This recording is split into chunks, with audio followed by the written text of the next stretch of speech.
చిన్న చిన్న కొంతమంది అపార్థం చేసుకుంటున్నారు. సార్ రైతు బంధు 10 ఎకరాల కాడికే బంద్ చేయాలి సార్ అంటున్నారు. నేను రైతు బంధు ఇచ్చింది ఎకరాలకు కాదు, 10కి కాదు, 5కి కాదు, 15కి కాదు. తెలంగాణ రాకముందు 50 ఎకరాల రైతులు కూడా మహబూబ్ నగర్ వచ్చి ఆటో రిక్షాలు నడిపించారు. కరువు పాలై గూడు చెదిరిన పక్షులాగా ఆయన తెలంగాణ బిడ్డలు. కరెంటు రాదు, నీళ్లు రావు, 1000 ఫీట్ ఎత్తే బోర్లు, ఒక్కొక్క రైతు 50 బోర్లు వేసుడు, 10 బోర్లు వేసుడు, పుస్తే బోగులు అమ్ముకున్నాడు. చెల్లా చెదురై గూడు చెదిరిన పక్షుల్లాగా ఆయన ఉండే. ఇవాళ నాకు గుండెల నిండా సంతోషం ఉంది. మా ఎమ్మెల్యేలు చెప్తున్నారు, మా మంత్రులు చెప్తున్నారు, సార్ ఒక్కొక్క ఊర్లో బొడ్రాయి పండుగ చేస్తే లక్షలు ఖర్చు పెట్టి బ్రహ్మాండంగా జరుపుకుంటారు ప్రజలంటే. ఇంకంతకన్నా మనకు కావాల్సిన సంతోషం ఏందని నేను చెప్తాను.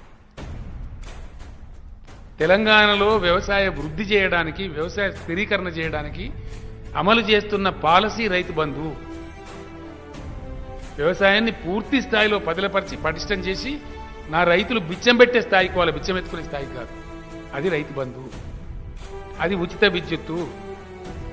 తెలంగాణ రైతును ఎవడన్నా నువ్వు ఎన్ని హెచ్పి ఉన్నది అనే అనే కొడుకు ఎవడన్నా ఉన్నాడా? ఇలా నువ్వు ఎన్ని మోటార్లు పెడుతున్నావు ఎవడని అడుగుతుండా?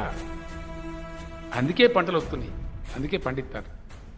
ఆ స్వేచ్ఛ, ఆ శక్తి నా రైతాంగానికి రావాలని నేను అనుకున్నా. ఇలా దగ్గర వస్తుంది. అది నేను సఫలీకృతం అవుతున్నా. లక్షల టన్నుల ధాన్యం పండిస్తాను తెలంగాణ. బట్టకు పొట్టకు సాగు లేకుండా అయింది నా తెలంగాణ. ఇలా నా రైతులు ఇంటి ముందరికి ఎవడన్నా వస్తే షార్ట్ బడ్డు పెట్టి స్థాయికి చేరుకుంటుంది. అది నేను కోరుకున్న తెలంగాణ తప్ప. It's a policy of the government. వాళ్ళ భూములకు రక్షణ ఇచ్చిన ధరణి ద్వారా, వాళ్ళకి రైతు బంధు ఇస్తానం పెట్టుబడి, ఎన్ని కష్టాలు పడైనా ఫ్రీ కరెంట్ ఇస్తానము, సంవత్సరానికి 10,000 11,000 కోట్ల సబ్సిడీ గవర్నమెంట్ భరించి ఇస్తానము. ఇవన్నీ వాస్తవాలు కావా?